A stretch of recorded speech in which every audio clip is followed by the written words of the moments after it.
জীবনের খাতা থেকে হারিয়ে গেল আরও একটি বছর, সঙ্গে যুক্ত হলো নতুন বছর, সঙ্গে নতুন ক্যালেন্ডার।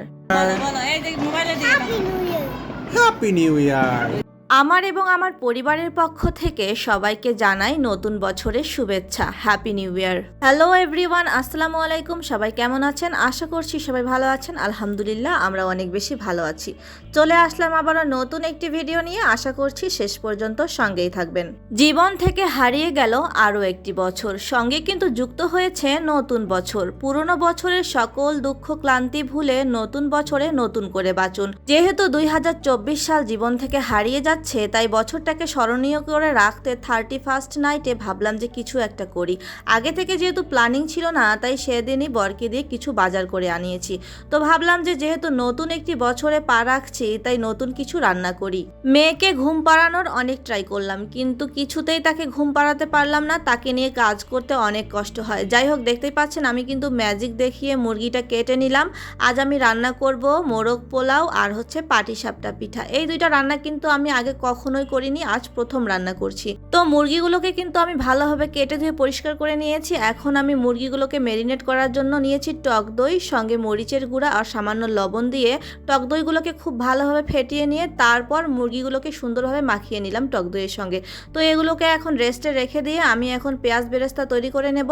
প্রথমেই কড়াইয়ে কিন্তু আমি সয়াবিন তেল দিয়ে তার মধ্যে সামান্য একটু ঘি দিয়েছি। তারপর পেঁয়াজগুলোকে সেখানে দিয়ে সুন্দর বাদামি কালার করে ভেজে পেঁয়াজের বেরেস্তাটা তুলে নিলাম। এখন আমি তেলের মধ্যে দিয়ে দিলাম পেঁয়াজ কুচি, তারপর হচ্ছে গোটা গরম মশলা। তারপর সেগুলোকে খুব ভালোভাবে ভেজে সেখানে দিয়ে দিয়েছি আদা বাটা, রসুন বাটা, জিরার গুঁড়া আর বাদাম পেস্ট। আমি কিন্তু এখানে কাঠবাদাম আর কাজু বাদামের পেস্ট ব্যবহার করেছি। এখানে কিন্তু যে কোনো একটা বাদামের পেস্ট ব্যবহার করলেও হবে। তারপর মশলাগুলোকে খুব ভালোভাবে কষিয়ে সেখানে পরিমাণ মতো একটু পানি দিয়ে দিয়েছি। তারপর মশলাগুলোতে বলক ওঠার পর আমি সেখানে মুরগির পিসগুলো দিয়ে দিলাম। মুরগি রান্না তো বসিয়ে দিলাম। তারপর ভাবলাম যে আটাটাকেও তৈরি করে নেই, যেহেতু পিঠা তৈরি করব। তো এখানে রয়েছে চাউলের গুঁড়ার সঙ্গে একটু ময়দা দিয়েছি, তারপরে গুঁড়া দুধ দিয়েছি আর সামান্য লবণ দিয়ে আটাগুলোকে খুব সুন্দরভাবে মাখিয়ে নিলাম। আটাগুলো কিন্তু একটু পাতলা পাতলা রেখেছি আমি।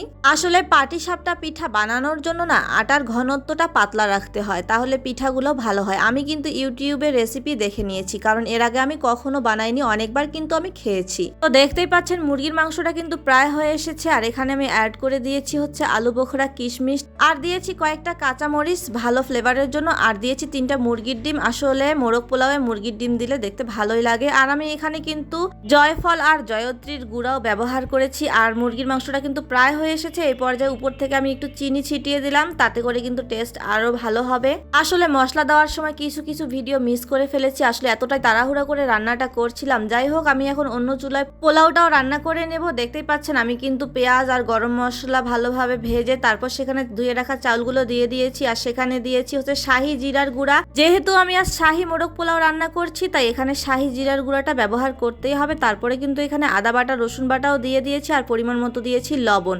তারপর পোলাওয়ের চালগুলোকে খুব ভালোভাবে ভেজে সেখানে পরিমাণ মতো পানি দিয়ে দিয়েছি। আমি কিন্তু এখানে 2 কাপ চাল ব্যবহার করেছি আর তার সঙ্গে দিয়েছি 4 কাপ পানি। আসলে আমি এখানে 3 কাপ গরম পানি আর 1 কাপ দুধ ব্যবহার করেছি।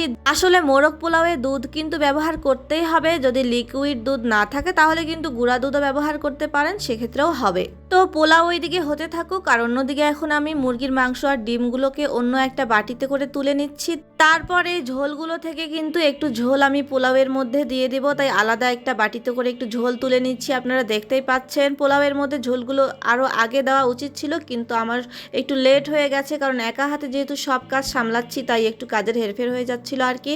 তো সব শেষে দিয়ে দিলাম কয়েকটা গোটা কাঁচামরিচ আর কিশমিশ। তারপর কিন্তু আমি একটু ঢাকা দিয়ে রেখেছিলাম। কিছুক্ষণ পর এসে দেখি পোলাওটা প্রায় হয়ে এসেছে। আর এই পর্যায়ে আমি কিছুটা পোলাও আলাদা একটা বাটিতে করে তুলে নিয়ে তারপর মুরগির মাংস আর ডিমগুলো দিয়ে তার উপরে বাকি ঝোলটুকু দিয়ে দিচ্ছি। আর দিয়ে দিচ্ছি পেঁয়াজ বেরেস্তা। আর আমি কিন্তু পেঁয়াজ বেরেস্তাগুলোতে একটু চিনি মাখিয়ে রেখেছিলাম।